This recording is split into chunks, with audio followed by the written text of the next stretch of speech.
Sa mga balita, Patay nang nakaplagan ang usa ka lalaking na missing human naanon sa dagkong mga balod. Nakaplagan ang patayng lawas sa usa ka minor de edad sa Minterio sa Mati City nga nakagapos ang kamot og nakaangkon og samad sa liog. Subay sa investigasyon sa kapulisan ang maong biktima mao ang ginapangita tungod sa kasong pagbangot. patay nang nakaplagan ng usa ka babae. Human kini naghunos siyang kaugalingong kinabuhi dito sa Proca, Bagong Anyo, Barangay Matiao, Mati City, Davao Oriental. Patas ang komentaryo.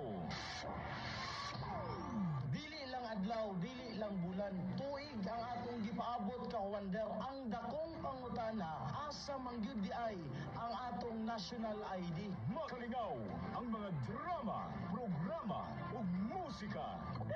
Wala lang unta magkasugat pag-usap ang atong mga dan. Ug kinasing-kasing ang serbisyo publiko.